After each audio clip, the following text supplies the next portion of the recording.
제가 원래 준비하려고 했던 건 이번에 전인상에 관해서 몇 가지 제가 개발하고 있는 것을 보여드리려고 했는데 원래는 제가 오프를 못 받았습니다. 대신 지난 12년간 이건 사실 다음 GP풀 미팅에 동안 맞을 것 같은데요. 그 벤치에서부터 그 임상 3상까지 그리고 어프로벌까지 이 전 단계에 대해서 애플로렌에 대해서 저와 함께 여행을 하시겠습니다. 오늘 여기 보시면 저희 회사는 되게 많은 회사와 달리 주로 RNA 자체, 그러니까 여기에 보시면 진 자체나 프로테인 자체를 하기보다는 RNA 프로세싱을 컨트롤하는 것을 가장 관심 있게 하고 있습니다.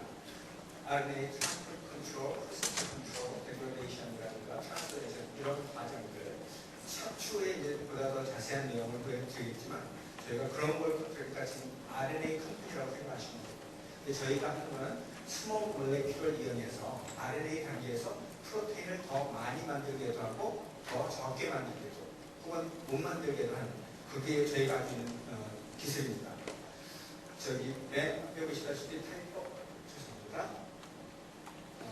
여기에 GEMS Gene Expression Modulation by Small Molecule라는 테크놀로지를 쓰고 있는 거고요. 여기 가운데 보여드리는 짙은 색깔로 하는 게 오늘 제가 주로 설명드릴 내용입니다.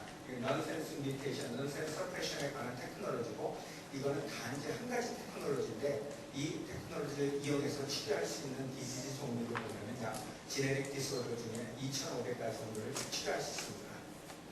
그리고 저희 회사가 가장 지난 10여 년간 가장 많은 테크놀로지 라이센스 아웃을 한 분야가 UTR, Untranslated Region. 여기 보면 5' UTR하고 3' UTR이 있는데 이 메시지를 이것을 이용해서 프로테인을 더 만들게도 하고 덜 만들게 하는 테크놀로지를 주로 많이 활용을 했고요. 그리고 앞으로는 그 다음으로 각광을 받는 게 이제 지난 저희가 이 테크놀로지를 이용한 지는 한 7년 정도 되는데요. 얼터너티브 스플라이싱을 통해서 두 가지 다른 프로테인들 이런 경우에는 이제 엑손이 들어있는 거고 이쪽은 엑손이 스키핑돼. 그래서 이제 얼터너티브 스플라이싱인데 그런 테크닉을 통해서 신약을 개발하는 방법입니다. 그 다음에 지금 이제 저희가 연구한 지 한 3년 정도 되는 테크놀로지예요. 이거는 이제 뉴크레오타이드 리피드 디스오더, 예를 들어서 헌팅턴스 디지 같이 원하지 않는 CAG 리핏이 보통은 20개가 있어야 되는데 환자들에 대해서는 40개나 60개 이렇게 리피드 디스오더입니다. 그거에 대한 테크놀로지인데 앞으로 이런 거에 대한 것도 많이 하고 있고요. 그 다음에 이것도 한 가지 프로젝트 거의 비슷한 건데 넌센스와 비슷하게 넌센스 EDPK, 그러니까 여기에서 이제 RNA 레벨에서 RNA를 더 스테빌라이즈 시키던가 해서 RNA 트랜스레이션을 더 많이 할 수 있게 도와주는 케이스입니다. 이 경우에는 이제 포스트 트랜스레이션을 타겟팅하는 어프로치인데 다음에 보여드리는 슬라이드 보면 지금까지 이 방법들을 이용해서 어떤 약들을 개발했는지 보여드릴 수 있습니다. 첫 번째 보이는 게 제가 오늘 집중적으로 말씀드린 넌센스 서프레션, 애플로렌 약을 개발한 거고요. 그 다음에 지금 아까 말씀드린 얼터너티브 스플라이싱은 지금 스파이널 머스큘러 애트로피 디지에 관해서 로시와 콜라보레이션 하고 있습니다. 나머지 세 개는 지금 제임스 어프로치를 통해서 PTC299, A68725가 개발이 됐고요. 마지막으로 이제 포스트 트랜스레이션 컨트롤 가지고 5596가 개발이 됐습니다. 예, 지금 아까 제가 아주 간단하게 보여드렸는데 RNA에서 일어나고 있는 일이 엄청나게 많은 일이 일어나고 있습니다. 그래서 보시면 이 많은 것들을 저희 회사의 바이오로지스트가 한 40명, 35명, 40명 정도 되는데 이 사람들은 RNA 엑스퍼트들입니다. 그러니까 저희는 RNA에서 일어나고 있는 모든 일들을 잘 활용을 해서 프로테인을 더 만들기도 하고 덜 만들기도 하고 그게 저희가 가지고 있는 테크놀로지고요. 오늘 아까 말씀드린 것처럼 오늘은 넌센스 미테이션에 대해서 집중적으로 말씀드리겠습니다. 이거 말씀드리기 위해서 제가 이제 지난 12년간 PTC와 같이 PTC에 몸담고 있으면서 필요해라 그동안의 어려운 점들과 또 좋았던 일들을 잠깐 소개해드리겠습니다. 제가 2002년도에 PTC에 조인을 했고요. 저희 팀에서 바로 1년 만에 드론 캔디데이트 개발했습니다. 그게 PTC 124고요. 그 예약은 지금 2004년도에 처음으로 임상 이상이 들어갔습니다. 그리고 저는 운이 좋게 이건 다른 프로젝트지만 2005년도에는 299을 개발했고 2006년도에는 A6A는 그러니까 299의 백업 컴파운드입니다. 그러니까 쉽게 만들 수 있었고요. 그 다음 좋은 뉴스로는 저희가 2006년도에 그 페이스 2 DMD하고 65 프로세스 쪽에 중간 데이터가 상당히 파시티한 데이터가 나왔다. 이런 결과를 가지고 저희가 2008년도에 젠자인과 저희가 가지고 그동안 가지고 있던 딜 중에서 가장 큰 딜을 했습니다. 그때 페이스 2 단계에서 미국과 캐나다에 대한 권리는 저희가 갖고 나머지 권리에 대해서는 모두 젠자임이 가져가는 조건으로 한 거고 업프론트로 저희가 받은 돈이 1,000억입니다.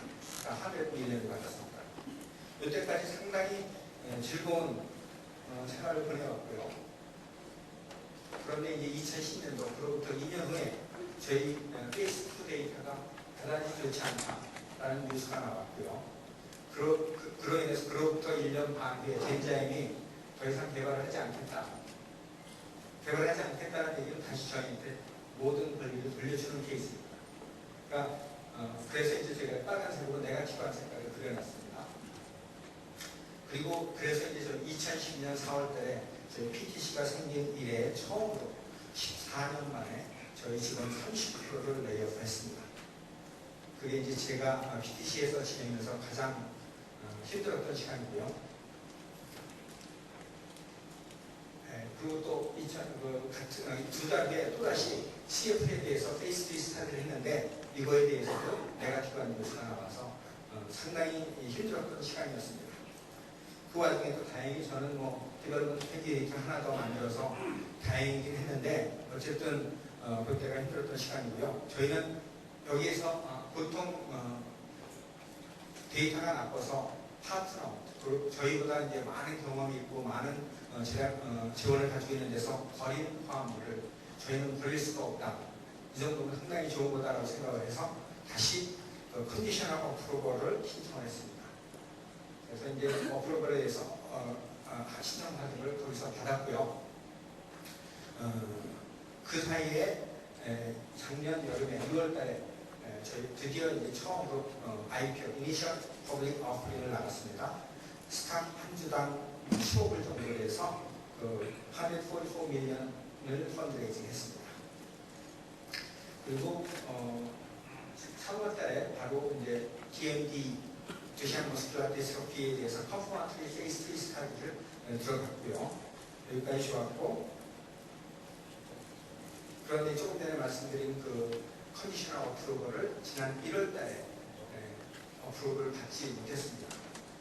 대개 아까도 말씀드린 것처럼 대개의 경우 한 번 찔러보고 두 번 찔러보고 안 되는 되게 버리는데 저희는 버릴 게 없는 사람이라 가진 게 없기 때문에 끝까지 물고 나갔습니다. 그래서 다시 어필을 하게 되려면 이 한 달 내에 다시 서비스를 해야 되는 케이스거든요. 그래서 한 달 내에 다시 서비스 했고요. 이렇게 불리한 상황에서도 저희 이제 새로운 CFO가 저희 스탁을 비싸게 다시 퍼블릭 오퍼링 했습니다. 15불에 작년 6개월 전에, 8개월 전에 15불에 했던 걸 이제 24불 50에 퍼블릭 오퍼링해서 1,200억 정도 또 다시 돈을 모아서 앞으로 지금, 그러니까 아까 말씀드린 것처럼 페이스 3 스타디, 두시안 머스큘러 디스트로피뿐만이 아니라 시스틱 파이버시스 이쪽도 항상을 컨포마토리 스타디를 다시 하기로 한 것이고요. 첫 번째로 좋은 소식은 저희 이 클리니컬 트라이얼에 한국에 4월 말에 처음으로 한국 환자가 엔롤됐습니다. 지금 이 클리니컬 트라이얼은 전 세계 19개국에서 임상을 진행하고 있고요. 임상 사이트는 54개 사이트에서 진행하고 있습니다. 그 다음에 제가 오기 바로 전주에 실제로 발표한 거는 5월 24일이지만 5월 20일 날 다시 그 사람들하고 모였습니다. 이제 30여 명이 거기에 참석을 했는데요. 그 사람들이 자기 마음을 바꿨어요. 그래서 다시 파지티브 오피니언을 줘서 아마 석 달 이내에 컨디셔널 어프로블이 나올 겁니다. 뿐만 아니라 지금 터키에서는 이 어떤 환자들이 있는데 이 클리니컬 트라이얼 상상에 엔롤될 수 없는 상황인 사람들은 터키에서 정부 돈으로 우리 약을 사서 환자들에게 주는 프로그램인데 이게 얼리 액세스 프로그램일 겁니다. 이미 환자 2명이 그 약을 사기로 했습니다. 아마 약값은 지금 제가 예상하면 1년에 2억 5천에서 3억 정도 예상하고 있습니다. 네, 그래서 저희가 이제 5월 24일 날 그 행사가 있었을 때 모든 사람이 그 애플로렌 DM 옷을 입고 파티를 했죠. 그 파티 때 찍은 사진을 보여드립니다. 그러면 이제 본론으로 들어가서 애플로렌이 진짜 아까 말씀드린 것처럼 이거는 한 가지 테크놀로지인데 이 한 가지 테크놀로지를 전공함을 통해서 아까 말씀드린 업투 2,500가지 정도의 디지즈를 전공할 수 있는 진짜 유니크한 어프로치입니다. 여기에서 보시다시피 피크 세일 때 보면은 약 2.5 빌리언까지 할 수 있다고 믿고 있고요. 지금 페이턴트 라이프는 앞으로 10여 년 남아 있습니다. 그러니까 그렇게 길게 남아 있지는 않으니까 하지만 아직도 10여 년 남아 있고요. 지금 당장은 지금 CF하고 DMD에 대해서 클리니컬 트라이얼 들어가고 있습니다. 지금까지 보시다시피 588명이라고 하는 환자들을 가지고 이미 실험을 해왔기 때문에 이 컴파운드가 세이프하다라는 것은 이미 검증이 된 거고요. 저희는 오럴 스몰 몰레큘 오럴 컴파운드를 주로 집중적으로 개발하고 있는 회사입니다. 좀 전에 말씀드렸는데 지금 2,500가지의 진, 여기 보여주는 이런 진들이 다 이런 넌센스 뮤테이션에 관련되어 있는데 그런 환자들을 다 모아놓으면 미국에만 해도 거의 2.5 밀리언 정도의 환자가 가능하다. 물론 저희가 이 디지털 2,500가지에 대해서 다 클리니컬 트라이얼을 할 수는 없겠죠. 메이저는 하겠지만 아마 나머지는 아마 의사들께서 오프레이블을 아마 주시지 않을까 싶은 생각이 들고요. 그럼 저희가 하고 있는 일이 도대체 뭐길래 이렇게 신비스러운 일을 하고 있는가? 그걸 이제 카툰으로 보여드립니다. 여기에 보면 보통 진에는 중간에 이런 스탑 코던이 없습니다. 그래서 계속 만들고 그러는데 이렇게 가끔 진이 뮤테이션 돼서 원하지 않는 부분에 스탑 코던이 들어갑니다. UAA, UGA, UAG 같은 이런 스탑 코던이 들어가는데 그로 인해서 원하는 프로테인이 안 만들어지고 트렁케이트 되어 있는 프로테인이 만들어져요. 근데 저희가 하는 일은 뭐냐면 스몰 몰레큘을 이용해서 거기를 어떻게 바이패스를 할 수 있지 않을까. 그래서 이런 약을 주면 거기를 마치 스탑 코던이 없었던 것처럼 인식을 하고 풀 랭크의 프로테인이 만들어지는 그런 테크닉을 가지고 개발한 것입니다. 여기 약으로 보시면 저희 약은 미숫가루라고 생각하시면 돼요. 아주 목에 걸리지 않는 미숫가루, 아주 미세한 파우더를 물이나 오렌지 주스나 밀크에 적당히 이렇게 쉐이크해서 마시면 돼요. 저희 도징은 10-10-20가 지금 optim한 도징입니다. 10-10-20는 10-MPK. 그러니까 한 번 드립하실 때마다 10-MPK, 10-MPK, 잠자기 전에 20-MPK. 그러니까 TID 도징이죠. 하루에 3번 하는 도징입니다. 보시다시피 구조는 누구나 다 카피할 수 있는 아주 간단한 구조입니다. 약간 복잡한 엔드에게이스라고 생각하시면 되고요. 이 테크닉을 가지고 하게 되면 이거는 아까 말씀드린 그 중간에 있는 넌센스 뮤테이션 되어 있는 그런 스탑 코던만 리드로 하고요. 마지막에 있는 노멀 스탑 코던은 절대로 리드를 못합니다. 그러니까 몬스터 프로테인이 만들어지지 않는다는 얘기고요. 지금 알려진 스탑 코던이 UAA, UGA, UAG인데 이 모든 스탑 코던들에 대해서 다 일을 하고 있고요. 일반적으로. 그렇게 되고 있고 그 스탑 코던이 우리가 갖고 있는 진의 어떤 위치에 초기 단계에 있는지 뒤에 있는지 관계없이 거의 다 잘 리드를 하고 있습니다. 이거는 RNA 레벨의 스테빌리티나 이런 거에는 관여하지 않고요. 그러니까 넌센스 미디에이티드 디케이의 패드에는 관여하지 않고 있고요.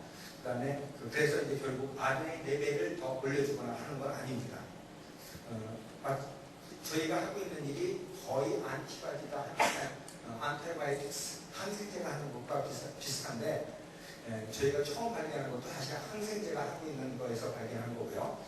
하지만 저희 컴파운드는 항생제 효과가 전혀 없습니다. 이제 요거는 이제 MDX라고 하는 이제 마우스 마들이 있어요. 마우스 마들에서 보면은 우리 약물을 처리하지 않은 경우와 정상 쥐의 머슬을 이렇게 보면은 이렇습니다. 이렇게 그러니까 머슬들이 잘 형성이 되고 있는데 이거를 저희 약으로 이렇게 약으로 처리하면은 정상만큼은 못 돼도 머슬이 제대로 형성되어 가고 있는 것을 보여주고 있습니다. 마찬가지로 여기 그 다음에 머슬 컨트랙션, 머슬이 스크린 같은 효과들이 있는데 그런 효과들도 여기 보시다시피 훨씬 더 컨트롤에 비해서 훨씬 더 좋아지고 있는 걸 보이고 있고요. 카이팅 카이네이즈 레벨도 훨씬 줄어드는 걸 보여주고 있습니다. 마찬가지 CF 같은 경우에도 마찬가지로 아이언 채널 디지즈인데요. 이때는 제대로 채널 액티비티가 없는 것을 있게 약물 처리 안 하는 것과 한 것들의 차이를 보여주고 있습니다. 지금 저희뿐만이 아니라 많은 과학자들이 여러 가지 디지즈마들에 대해서 MDX뿐만이 아니라 컬러 디지즈, 그 다음에 미오시 마이오패스 등등, 바블 디지즈, MPS4 등등 여러 가지를 남들이 이미 저희 컴파운드 가지고 다 연구를 해서 그런 일을 잘하고 있다는 걸 발표한 논문입니다.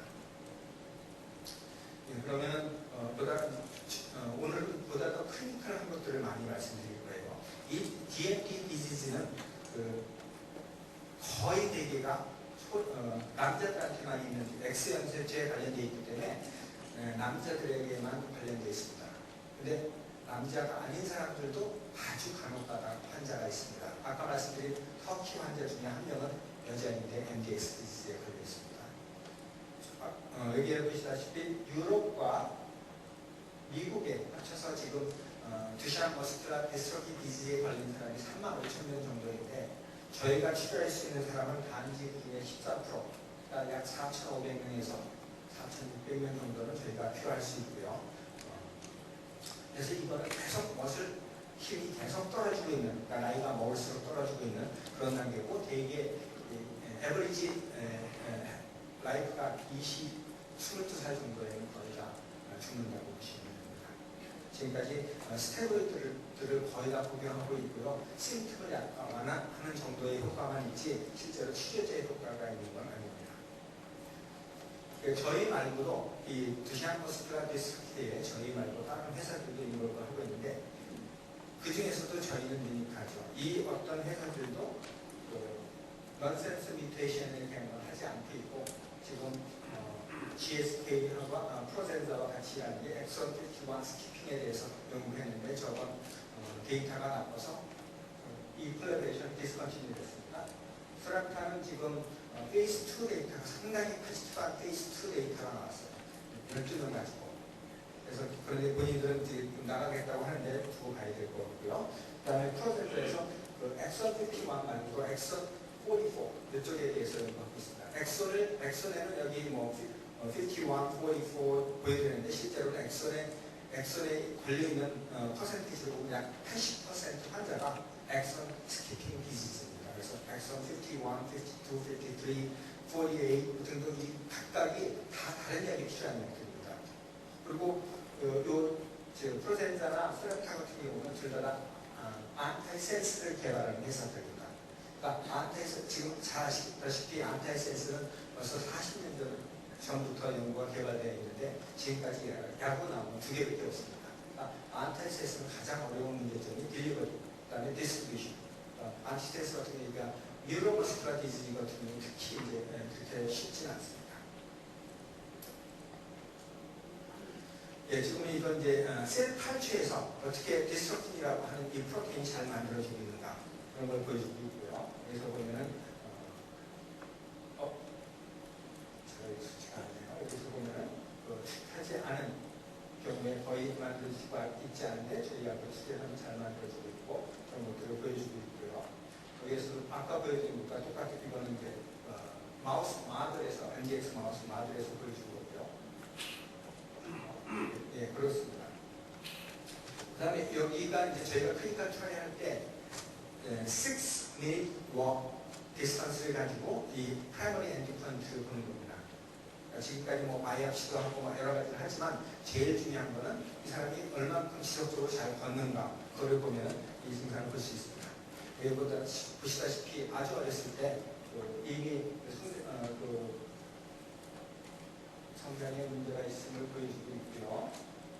그 다음에 스탠딩에 어려움이 나타나기 시작하는데 3살 때부터 그런 게 나타나기 시작하고 어떤 사람들은 추후에 나타나기도 하고요.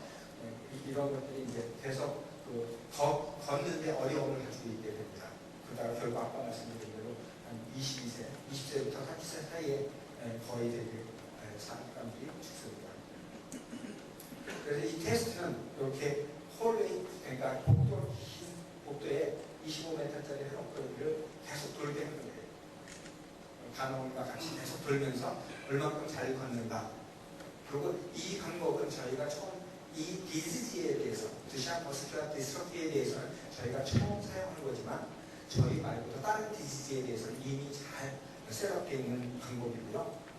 그래서 레귤러토리 어서리티들이 잘 알고 있는 내용입니다. 이거는 이제 2010년도에 맥도날드라는 분이 퍼블리시한 내용인데요. 정상인 34명과 환자, DLD 환자 18명을 가지고 보니까 뚜렷하게 확연히 차이가 나고 있는 걸 보여주고 있습니다. 정상인 같은 경우는 약 에버리지 621m를 걸었고 DLD 페이션트는 361m, 그리고 에러 레인지가 상당히 높죠. 100이 정도였습니다. 그래서 분명히 정상인과는 다르게 걷는 양식을 보여주고 있지만 그럼에도 불구하고 6분 동안 아무 지침 없이 잘 걸을 수 있는, 단지 걷는 보행 속도가 느릴 뿐이지 큰 문제가 없고요. 여기에서 보시다시피 첫 번째 6미닛 걷고 그 다음에 그 다음날 또다시 6미닛 워킹을 시키면 큰 에러 범위 없이 비교적 무난하게 잘 걷고 있습니다. 여기는 이제 저희가 아까 저희가 실패한 베이스 2B 데이터인데요. 177명을 가지고 했었을 때 여기에 보다시피 첫 번째 6미닛 워크와 두 번째 6미닛 디비에이션이 비교적 에러 레인지 안에 들어있고 이 정도는 충분히 엔드 포인트를 잡을 수 있다. 엔드 포인트를 잡을 수 있다는 걸 보여주는 내용이고요. 슬라이드 보시면 이게 실제로 일어나고 있는 일입니다. 이 환자들이 여기를 따라서 이렇게 써놓고 계속 9분 동안 걷는 그걸 가지고 판단하는 내용입니다. 예, 그러면 우리가 아까 실패한 페이스 2B 데이터를 어떻게 최대한으로 살릴 것인가 하기 위해서 이걸 최대한으로 다시 아날라이즈 했습니다. 그래서 여기는 뭐냐면 환자들이 아니라 이 사람들은 약물 복용을 하지 않은 컨트롤 그룹입니다. 여기 내용을 보니까 조금 어렸을 때는 보니까 되게 큰 문제 없이 잘 걸어요. 5살부터 7살 나이는 아직도 디크라인은 하지 않는 상태이고 되게 보면 이때 7살 때부터 10살 때 이때 보면 거의 스테빌라이즈 해달라고 그러는 그런 양식을 보여주고 있고요. 그 이후에 9살부터 13세 이 사이에는 스테빌라이즈 해가고 있는 걸 보여주고 있습니다. 여기에서 크게 두 그룹이 차이가 나죠. 이 사람들은 워킹 어빌리티가 드라마틱하게 이제 줄어드는 걸 보여드리고 있고요. 그래서 여기서 이거를 데이터를 그냥 양분을 해봤습니다. 여기 가지고 있던 57명에서 어떤 분에 있는 친구는 350m 이상을 걸은 그룹과 300m를 못 걸은 그룹을 보니까 350m 이상을 걷는 그룹은 한 1년이, 그러니까 저희가 이 실험한 게 48주인데 48주 후에도 그다지 많이 줄어들지 않고 있고요. 반면에 350m를 못 걸었던 35명에 대해서는 1년 48개월 후에 거의 100m 이상의 고체를 나타내고 있습니다. 그래서 여기서 배운 데이터를 우리 이제 내용을 보다 더 자세히 보시면 아까 말씀드린 대로 로우 도징은 10, 10, 20m이고요. 하이 도징은 20, 24m입니다. 쉽게 말씀드리면 50kg 환자라면 로우 도징에서 2g의 약을 먹는 거고 하루에 그 하이도징 같은 경우에는 4g이에요. 약을 상당히 많이 먹는 편이죠. 요거 이제 플래시보였습니다. 이거 가지고 했었을 때 나온 결과입니다. 여기에 보면은 로우 도징에서는 분명히 31m를 더 걸었어요. 플래시보에 비해서. 그런데 하이 도징에서는 효과가 전혀 없었습니다. 이 데이터 때문에 어프로브를 못 받은 거죠. 이 데이터가 네거티브한 데이터입니다. 그리고 포지티브하지만 이게 비록 포지티브하지만 p-value가 0.556는 acceptable 하지가 않습니다. 그러니까 의미가 별로 없는 p-value이기 때문에 못 받은 거죠.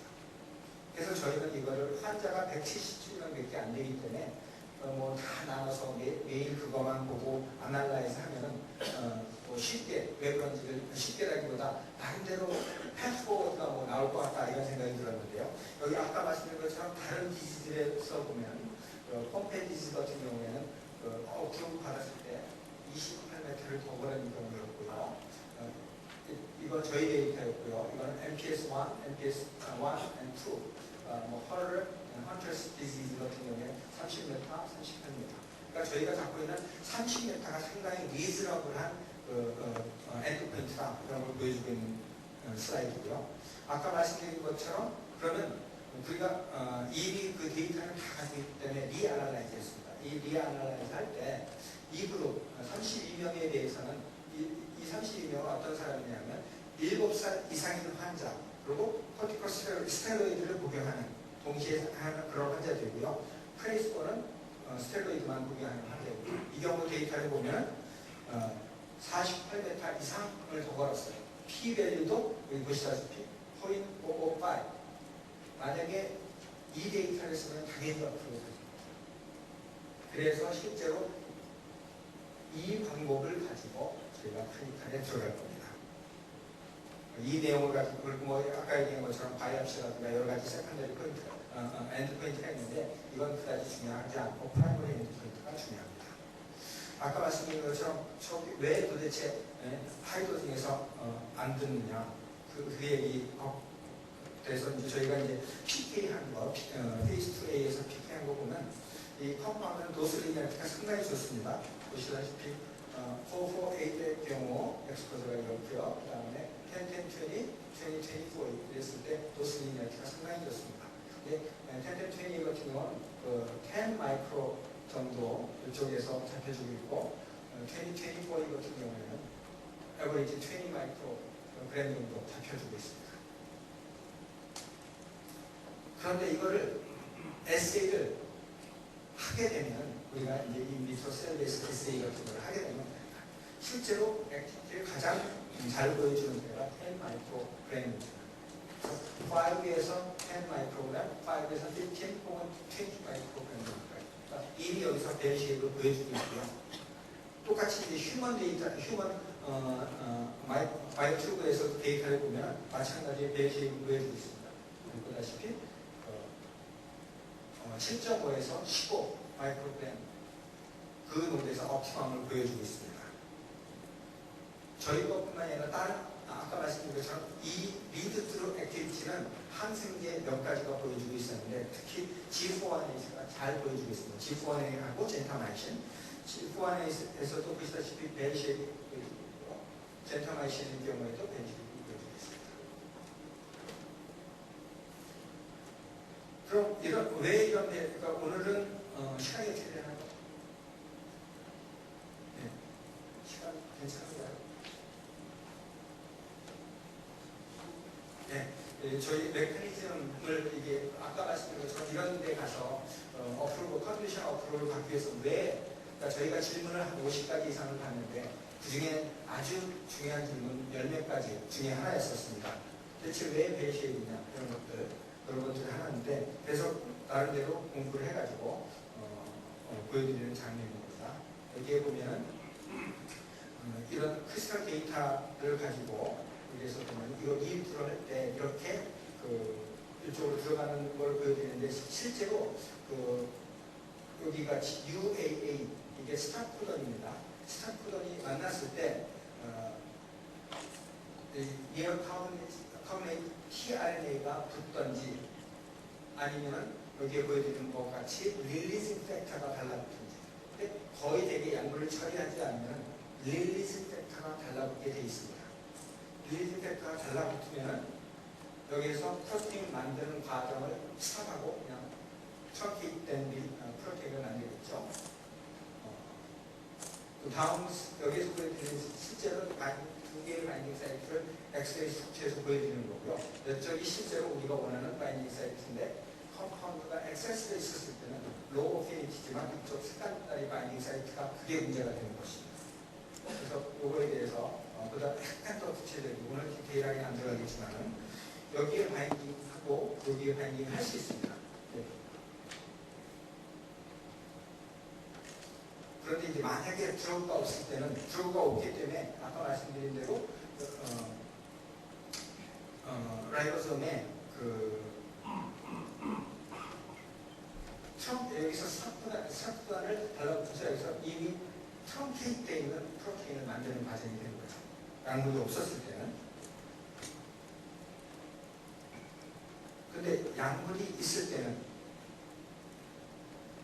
여기에서 보면 이 약물이 여기를 바인딩하면 여기 컨포메이셔널 체인지를 통해서 아까 얘기한 그 엘롱게이션 그 팩터가 들어가서 아미노아시드가 여기에 다시 돼서 아미노아시드가 계속 엘롱게이트 될 수 있는 그런 과정을 보여주는 것입니다. 그런데 만약에 이 로우 피니티에 또 다른 컴파운드가 달라붙으면 여기에 달라붙으면 여기 구조 때문에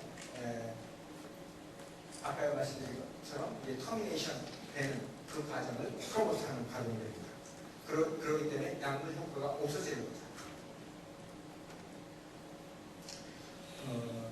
이런 아까 말씀드린 이런 것들은 지금 DMP뿐만 아니라 헐러 마들에서도 디지즈 마들에서도 우리 베이시액이 보이고요. 아까 말씀드린 대로 아미노글라이코사이드 같은 경우에는 이런 베이시액들이 많이 보여져 있습니다. 그거 가지고 6미닛 워크를 하는 거고 휴먼에서는 아까 말씀드린 대로 20 마이크로그램 그 정도 농도 이하로 가능하면 해지 되겠다라는 게 저희가 생각하는 방법이고요. 그래서 컨포먼트 스타디는 조금 전에 말씀드린 대로 그걸 이용해서 10-20 여기에서 보면은 엘리저베리티를 보면은 7살 이상이고 16세 이하 그래가지고 모든 환자는 이 실험에서는 이제 스테로이드를 복용해야 되고요. 섹스맨 원에서 미니멈 150m 이상은 걸을 수 있는 사람들을 찾았고요. 그리고 첫 번째 날과 두 번째 날에 그 오차가 80% 그러니까 80% 보면 안 돼. 그러니까 20% 이상 넘어가지 않는 그런 환자들만 하는 거니까 그렇게 해서 디자인 이게 지금 임상평상 진행하는 게 이거 가지고 진행하고 있습니다. 그러면 우리 아까 말씀드린 것처럼 이 데이터로 한다면 우리 옛날 데이터로 하면 45m, 48m 이상은 더 걸릴 수 있겠죠. 네, 그렇습니다. 여기는 아까 말씀드린 것을 다시 캡처해 드리는 거니까 그렇게 되어 있고 원래 저희가 처음 디자인했을 때는 에러 레인지 스탠더드 디비에이션 50m 했는데 실제 데이터에서 보니까 72m가 나오더라고요. 그래서 이번에는 데이터를 72로 바꿨고요. 다시 한번 여기 내용을 보여드리면 지금까지 약이 없는데 저희가 한 4,600명 정도 미국과 유럽에 있는 환자들은 저희가 치료할 수 있을 거라고 생각하고 있고요. 174명 가지고 임상 2상 페이스 2B를 했었을 때 데이터로 전체 환자를 봤었을 때는 32m를 더 걸었지만 7세 이상과 스테로이드를 복용한 환자에 대해서는 48m 이상을 걸었기 때문에 이런 데이터를 가지고 유로피안 어서리티와 디스커션해서 어프로벌을 받고 있고요. 이 예는 지금 컨디셔널 어프로벌을 지금까지 가능하지만 2007년도부터 2012년 사이에 10개의 약들이 이런 컨디셔널 어프로벌 과정을 통해서 파이널 어프로벌을 받은 케이스입니다. 예, 그리고 다시 한번 표출하면은 이렇게 에틀렌 같은 경우에 저희 회사가 1998년도에 98년도에 설립됐고요. 그로부터 5년 후에 저희가 계약을 디클레어했고 그것이 개발하다가 2008년도에 라이센스 아웃, 큰 라이센스 아웃을 했다가 다시 저희 걸로 돌아왔고, 그 다음에 여기 보여드리는 것처럼 다시 우리가 그 컨디션 아웃드로어를 업그레이드 했다가 리젝트 됐다가 다시 파지티브 오피니언을 해서 그러니까 험난한 길이었습니다. 많은 사람들 직원을 레이오프하고 하는, 그래서 저는 그 스토리를 말씀드리고 싶어서 이 내용을 선택했습니다. 네, 끝까지 경청해서 감사합니다.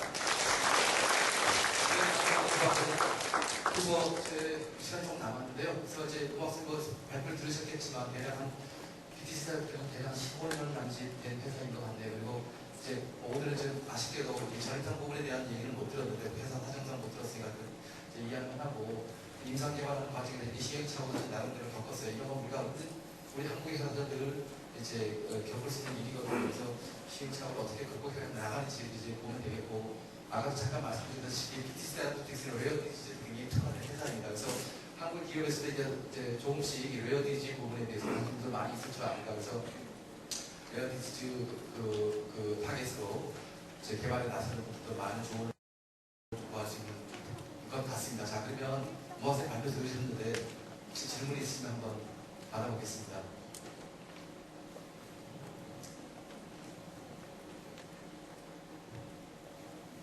하석의 시간이 많으니까 뭐든지 질문해서 괜찮습니다.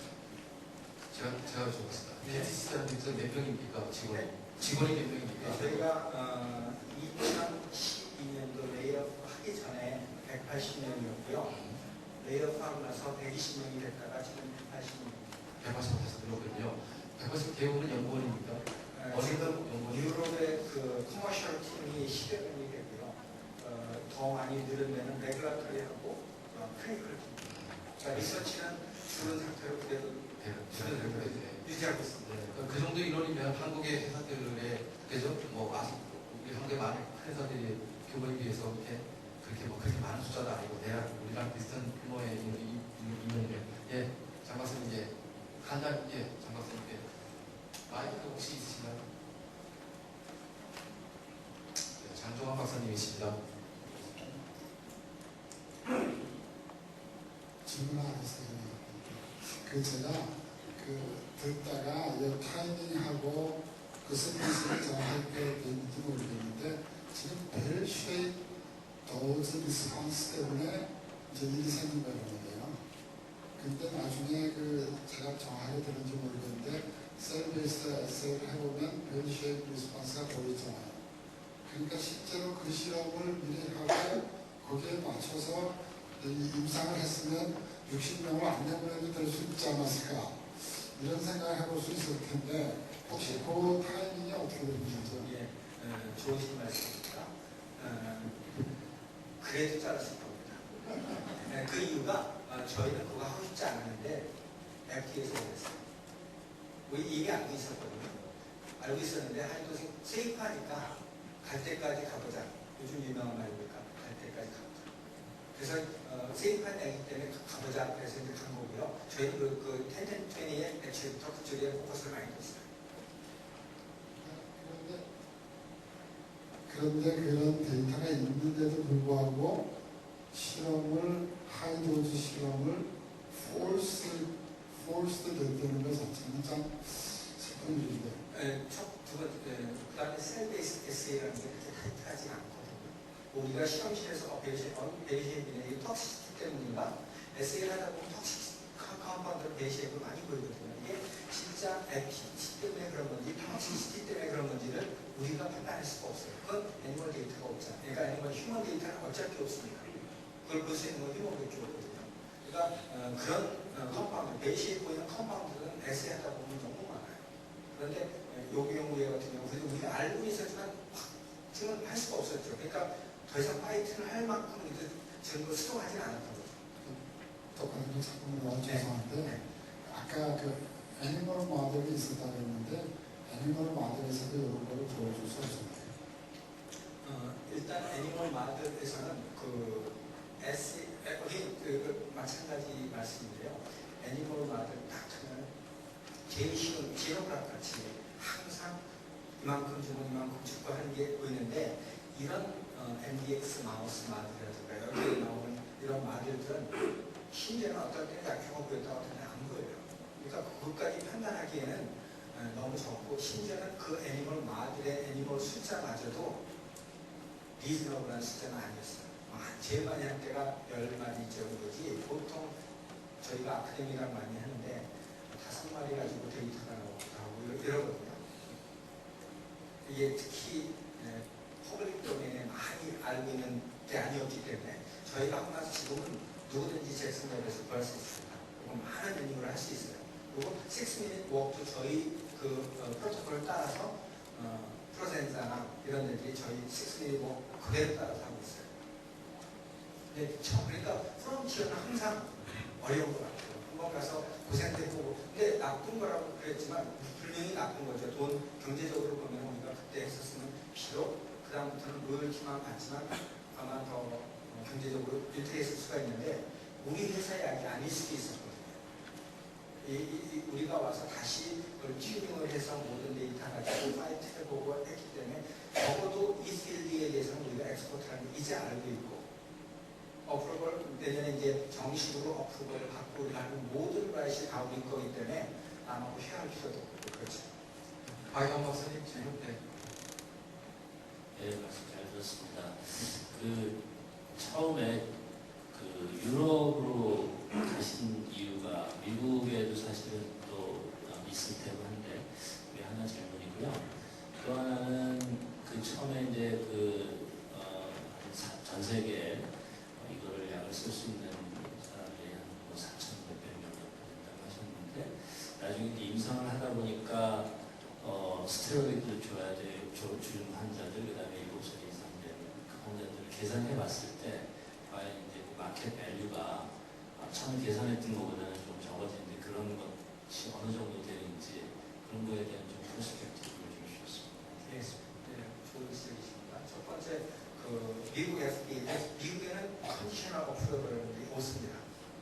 그러니까 데이터가 좋지 않으면 가서 만나봐도 의미가 없어요. 그게 플렉시빌리티가 없는 거죠. 그러니까 P-밸류가 일단 그런 P-밸류 가지고 얘기할 수가 없고, 두 번째로 하이도 중에서 그렇게 나쁜 거를 그 당시까지만 해도 오늘날 같이 뚜렷이 알지는 못했었습니다. 그게 이제 큰 문제고요. 그 다음에 조금 전에 얘기한 것처럼 지금 클리니컬 트라이얼 어프로벌을 받기 위해서 나름대로 어프로벌을 받을 수 있는 조건을 만들었을 뿐이지, 이게 베니핏은 5살짜리가 못 받을 걸 그런 생각은 들지 않고요. 그 다음에 매년 그거에 대응하는 숫자의 환자들이 매년 나오는 거죠. 그러니까 환자들은 정해져 있는 환자를 잘라먹는 게 아니라 계속 그런 환자가 나오고, 예를 들어서 쉽게 말씀드려서 지금 제 예측으로는 2억 5천, 예를 들어 쉽게 말씀드려서 2억 5천이라고 가정했었을 때 400명이면 100밀리언이죠. 그럼 저희 회사는 먹을 수 있고요. 맞죠? 근데 그 인디케이션 하나고, CF 같은 경우에는 이제 환자가 7,000명인데 거의 10% 정도니까 그렇고, 정식으로 계속 확장이 나가니까 아까 나온 숫자가 진짜 우리가 1,000명 정도, 4,000명 정도를 하게 되면 1빌리언의 이미 4,000명입니다. 그죠? 그러니까 거기에 어떻게 칼큘레이션 하느냐에 따라 다르고요. 지금 저희가 프리딕트하고 있는 이 아이템에 대해서 회사 밸류를 보고 있는데, DMP에 대해서는 약 2빌리언 정도 보고 있고, CF에 대해서 회사 밸류를 2빌리언 정도 잡고 있습니다. 그러니까 예를 들어서 저희가 지금 한 600 밀리언 정도 되는데, 이게 정식으로 컨디셔널 어프로벌을 받게 되면 아마도 1.5 빌리언 정도 될 것 같고요. 정식 어프로벌 받으면 2.5 정도 됩니다. 그러니까 이건 상대 나오신 분들이 지금 계산하시는 겁니다. 그러니까 아까 말씀하신 것처럼 환자들은 계속 원치 않게 매년 나오는 케이스이기 때문에 그건 저희가 불편할 수 없고요. 저희 한국에도 넌센스 뮤테이션된 환자가 적어도 미니멈 40명 이상이 되고요. 진단이 안 돼 있습니다. 많이 진단이 안 돼 있어서 그렇지, 이 디지즈는 예를 들어 시스틱5시스 같은 경우는 한국에 별로 없어요. 그거는 유로피안 디지즈예요. 특히 이스라엘 그리고 주이시아 관련된 그런 쪽 디지즈가 다르지만, 두시안 같은 경우는 에버리지 어디서나 똑같은 파퓰레이션 에버리지를 보시면 돼요. 그러니까 꽤 숫자가 많을 거라고 생각합니다. 또 질문 부탁드립니다.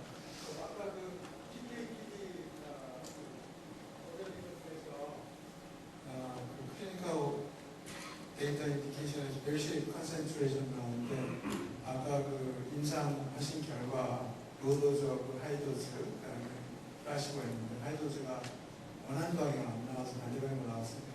원하는 방향 안 나온 거죠. 그래서 턴 다운된 건가요? 하이도즈에서 아니면 아니면 제가 잘못 이해하고 있습니다. 거기 PK/PD 그거 보여드린 거는 1차적으로 휴먼 데이터였거든. 베이스 2A에서 그러니까 448하고 10, 10, 20, 20, 40를 했었을 때 실제 데이터 그걸 한 달 이상 했었을 때 에버리지 엑스포저가 어느 정도 되는 걸 보여드렸는데 거기서 보면은 10, 20 같은 경우는 에버리지가 10 마이크로그램 정도 보이고요. 그 하이도스에서는 20 이상이 보이고 개인적으로 궁금한 건데 그 용량 상관성이 없었기 때문에 FDA에서 승인이 안 된 건가요? 아니면 시험 자체가? 두 가지죠.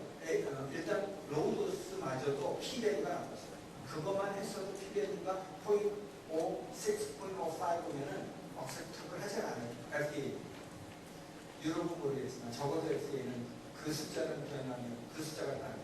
저 개인적으로 그래서 도즈 셀렉션이 좀 뭔가 잘못되지 않았나 그래서 좀 낮은 도즈를 하나 더 그 사이에 두고 그렇죠. 페이스 1에서는 448 그래서 우리가 448 데이터가 있는 거고 거기에서 우리가 이미 이 정도의 도즈가 에피카시를 못 보겠다 해서 안 하는 거고 10가 두 개를 했기 때문에 두 번째 거는 우리가 아까 말씀드린 것처럼 우리가 실험실에서 흔히 봐오는 벨쉐입이지만 그거는 톡시시티 때문에 그런 건지 실제로 아니면 메카니즘 때문에 그런 건지 그때는 우리가 컨벤스를 못한 상태였습니다. 한한지학 고롱식 연구소장님의 질문이었습니다. 자, 제가 1분 정도 남았는데 제가 마지막 질문 하나만 드리고 끝내겠습니다. 레어디즈 희귀질환 치료제 이렇게 새로운 분야이기 때문에 많은 한국 기업들도 관심이 갖고 심지어 미국에 있는 빅파마들도 레어디즈에 많이 진출하고 있습니다. 그동안 이제 작은 회사, 벤처 회사들의 전용을 했던 레어디즈 분야를 이제 클래스로 들어와서 굉장히 관심 있게 보고 있고 그 이유는 여러 가지 마켓이 어렵기 때문에 그렇기도 하고 희귀질환이라는 7,000개, 8,000개 이렇게 많은 질환이 있고 상대적으로 경쟁이 좀 적기 때문에 많은 데서 진출하는 것 같습니다. 역시 일단 있는 것 같아요. 희귀질환 치료제라는 게 상대적으로 허가를 받기 쉽다는 얘기도 많이 있고 그렇지 않다는 반박도 많이 있습니다. 그래서 논란이 많이 있을 수 있습니다. 그렇지만 경험이 전 한국의 회사들로서 여전히 어려운 상황입니다. 그래서 문 박사님께서는 아무래도 어떤 한국 기업들에 대해서 희귀질환 치료제 연구에 대해서 어떤 시각을 갖고 계시는지 잠깐 한 30초만 설명해 주시죠. 제가 벌써 지난 몇 년 동안 한국에서 이쪽으로 첫 번째 어렵다 싶다를 떠나서 이게 미래 리서치라고 생각하는데 우리가 맞춤 이야기라는 거죠. 저희는 넌센스 뮤테이션 되지 않은 환자에 대해서는 복용할 이유가 없어요. 이미 그 분이 정해지잖아요. 마찬가지로 엑선 스키핑도 마찬가지죠. 그 엑선 스키핑 51이 된 진 시퀀싱을 해서 그런 환자들한테만 주는 거기 때문에 거기에 해당되지 않는 환자한테 주지 않는 케이스죠. 그게 아마 미래의 디렉션이고 그게 지금이 그거의 전체적이라고 보시면 됩니다. 그러니까 저희 회사뿐만 아니라 지금 알렉시온이라는 회사는 지금 1,700명, 1,800명 정도 되는데 약 하나 가지고 지금 회사 밸류가 30빌리언입니다. 약 하나가 희귀병이 아니라 1년에 1.2 빌리언. 그러니까 2012년도에 1.1 빌리언 팔았어요. 그러니까 작년에 분명히 그 이상 팔았다는 얘기입니다. 네, 감사합니다. 자, 문 박사님 발표 이상으로 이제 마치겠습니다. 감사합니다. 원치 않게 매년 나오는 케이스이기 때문에 그건 문제가 많습니다. 저희 한국에도 넌센스 뮤테이션된 환자가 적어도 미니멈 40명 이상이 되고요. 진단이 안 돼 있습니다. 많이 진단이 안 돼 있어서 그렇지 이 디지즈는 예를 들어 시스템 파이브시스 같은 경우는 한국에 있는 것입니다. 그거는 유로피안 디지즈 특히 이스라엘 주시하고 관련된 오른쪽 디지즈가 다르지만 주시아 같은 경우는 에버리지 어디서나 똑같은 파퓰레이션 에버리지도 보시면 돼요. 그러니까 꽤 숫자가 많을 거라고 생각합니다. 또 질문 부탁드립니다. 아까 그 PPAPD 모델링에서 클리니컬 데이터 인디케이션에서 벨쉐이프 컨센트레이션 나오는데 아까 그 임상하신 결과 로드적으로 하이도즈라는 플라시가 있는데 하이도즈가 원하는 방향이 안 나와서 반대방향이 나와서 원하는 방향이 안 나오는 거죠. 그래서 턴 나오는 하이도즈에서 제가 잘못 이해하고 있어요. 거기 PKPD 그거 보여드린 거는 전체적으로 휴먼 데이터예요. 베이스 2A에서 그러니까 448하고 10, 10, 20, 20, 24를 했었을 때 실제 데이터 그걸 한 달 이상 했었을 때 에버리지 엑스포저가 어느 정도 되는 걸 보여드렸는데 거기서 보면은 10, 10, 20 같은 경우 에버리지가 10 마이크로그램 정도 보이고요. 그 하이도스에서는 20 이상을 보이고 있습니다. 개인적으로 궁금한 건데 그 용량 상관성이 없었기 때문에 FDA에서 승인이 안 된 거예요. 아니면 시험 자체가 두 가지로 일단 로우도스마저도 P밸류가 나왔어요. 그것만 했어도 P밸류가 0.5, 6.05면 억셉트블 하지 않아요. FDA 유럽은 모르겠지만 적어도 FDA 그 숫자는 그 숫자가 나와요. 전 개인적으로 해서 도수 셀렉션이 뭐가 잘못되지 않았나 그래서 좀 라지도즈를 하나 더그 사이에 그렇죠. 페이스 1에서는 448 그래서 우리가 448 데이터가 있는 거고 거기에서 우리가 이미 많이 정도의 고지가 있는 다시 548에서 안 하는 거고 펜텐텐과 두 개를 했기 때문에 두 번째 거는 우리가 아까 말씀드린 것처럼 우리가 실험실에서 흔히 가오던 벨키앱이지만 그거는 톡시티 때문에 그런 건지 실제로 아니면 메카니즘 때문에 그런 건지 그때는 풀리지 못한 상태였습니다. 하나님 동식의 도전의 질문이었습니다. 자, 제가 1분 정도 남았는데 제가 마지막 질문 하나만 드리고 끝내겠습니다. 제 레어디즈 희귀질환 치료제 이렇게 새로운 분야이기 때문에 많은 한국 기업들도 관심이 많고 심지어 미국의 빅파마들도 레어디즈를 많이 진출하고 있습니다. 그동안 이제 작은 회사, 벤처 회사들의 전문으로 했던 레어디즈 분야를 이제 클래스부터가 굉장히 관심이 보고 있고 그 이유는 여러 가지 마켓이 어렵기 때문에 그렇게 하고 희귀질환이라는 7,000개, 8,000개 많지 않고 상대적으로 경쟁이 좀 적기 때문에 많은 이제 진출하는 것 같습니다. 역시 일장일단이 있는 것 같아요. 희귀질환 치료제라는 게 상대적으로 허가를 받기 쉽다는 얘기가 많이 있고 그렇지 않다는 반박도 많이 있습니다. 그래서 논란이 많이 있을 수 있습니다. 그렇지만 경험이 적은 한국이 하는 것은 굉장히 어려운 상황입니다. 그래서 오 박사님께서는 아무래도 어떤 한국 기업들의 희귀질환 치료제 연구에 대해서 어떤 시각을 보게 좀 잠깐 30초만 설명해 주세요. 제가 벌써 지난 몇 년 동안 한국에서 첫 번째 어렵다 싶다를 떠나서 이게 미래 리서치라고 생각하는데 우리가 맞춤 이야기라는 거고 저희는 넌센스 미티게이션 되지 않는 환자에 대해서는 고려할 이유가 없어요. 이미 그 군이 정해지죠. 마찬가지로 엑선 스키핑도 마찬가지죠. 그 엑선 스키핑 필수기 완인데 진 스퀀스를 해서 그런 환자들한테만 주는 거기 때문에 거기에 해당되지 않는 환자한테 주지 않는 케이스죠. 이게 아마 미래의 디렉션이고 지금이 그거의 정치권이라고 보시면 됩니다. 그러니까 저희 회사뿐만 아니라 지금 알렉션이라는 회사는 지금 1,800명 정도 되는데 약 하나 가지고 지금 회사 대우가 써리기 됩니다. 약 하나가 10년이 아니라 1년에 1.2 billion. 그러니까 2012년도에 1.1 billion 팔았어요. 그러니까 당연히 분명히 그 이상 팔았다는 얘기죠. 감사합니다.